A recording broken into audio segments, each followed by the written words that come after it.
बहाव आजकल लोकहित याचिकाओं के माध्यम से होता है। अब वो उसको लिए न्यायालय में पहुंच जाते हैं।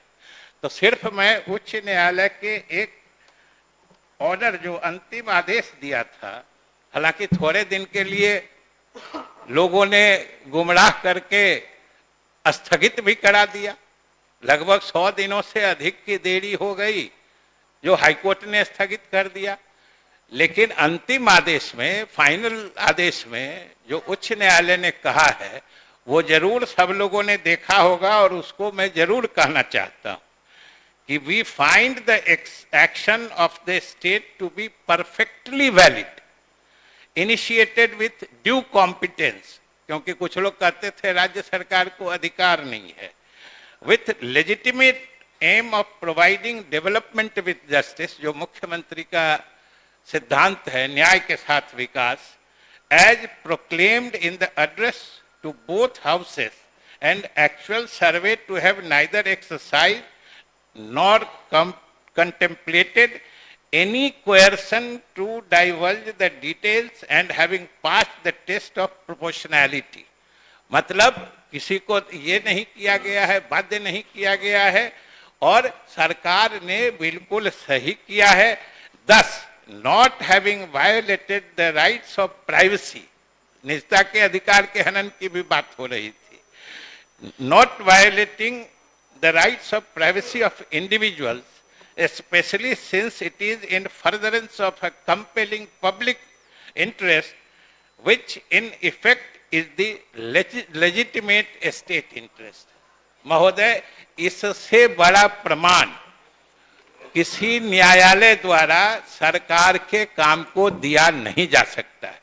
लेकिन इसके खिलाफ लोग सुप्रीम कोर्ट भी पहुंच गए महोदय।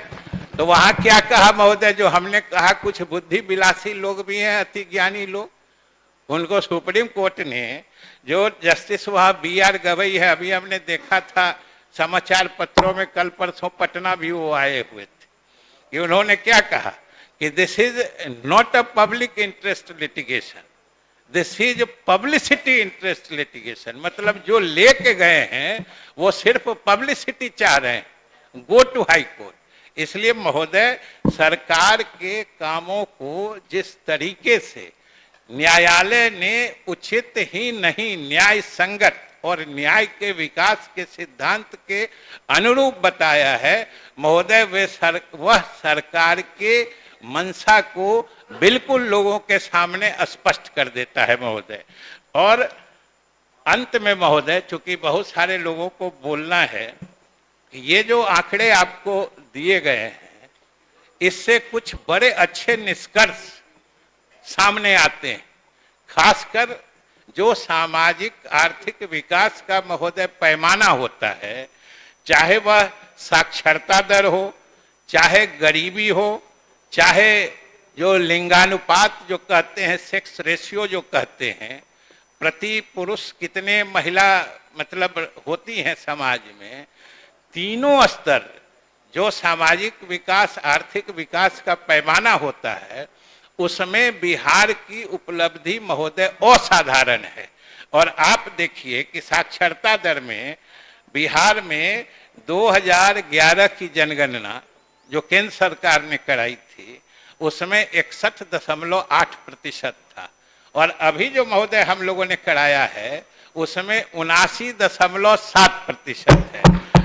और महोदय, सबसे आपको और सदन के सभी माननीय सदस्यों को सुन के अच्छा लगेगा कि यह जो साक्षरता दर बढ़ने का प्रतिशत है ये पुरुषों से कहीं ज्यादा महिलाओं में है, जो माननीय मुख्यमंत्री जी के नीतियों के कारण हुआ है।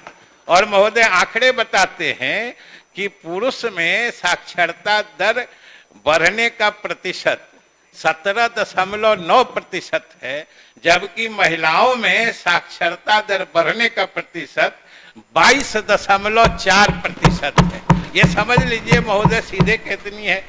अभी हमने गरीबी की बात कही, जो गरीबी का निर्धारण हमने जिस तरीके से किया है, और भारत सरकार ने भी बहुत बड़े बड़े विशेषज्ञों को जमा करके जो उसका सूचकांक बनाया है, उस पर भी ये दोनों आंकड़े बिल्कुल करीब हैं, बहुत ही क्लोज है महोदय। ये हमारे आंकड़े की सत्यता या सत्यापन की तरफ भी इशारा करता है महोदय। और इसमें अभी पिछले दिन भी देखे होइएगा कि जो भारत सरकार नीति आयोग ने भी कहा है कि पूरे देश में गरीबी रेखा से बाहर लोगों को करने के मामले में बिहार का स्थान पूरे देश में अव्वल है और सभी प्रदेशों से ज्यादा लोग बिहार में गरीबी रेखा से ऊपर उठे हैं। और महोदय उसी तरीके से जो लिंगानुपात कहते हैं, जहां प्रति हजार कितनी महिलाएं समाज में होती हैं, जो 2011 में प्रति हजार यहाँ 918 महिलाएं थी, वो हमारी जो गणना हुई है उसमें प्रति हजार 953 महिलाएं आज हैं। इसलिए महोदय हर मायने में बिहार आगे बढ़ रहा है।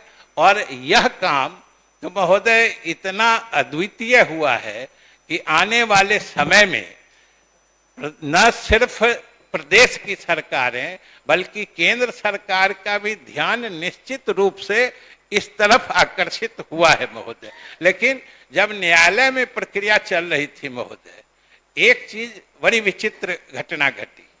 केंद्र सरकार सभी मामलों में पार्टी बनाई गई थी, जितने लोकहित याचिकाएं आई थी किसी में वो अपीयर नहीं हुई। लेकिन जब उच्चतम न्यायालय में दूसरे लोकहित याचिका की बात चल रही थी, अचानक से केंद्र सरकार की रुचि जग गई। और महोदय उन्होंने, सबसे तो समझ में बात नहीं आई कि इनके, तो महोदय हम ये कहेंगे महोदय कि ये सरकार जिसका प्रतिवेदन हमने आपके सामने सभी सदस्यों के बीच रख दिया है, जो सभी को उपलब्ध है। अब हम सदन से और सभी दल के नेताओं से अनुरोध करेंगे सरकार की तरफ से कि सब लोग अपनी राय रखें।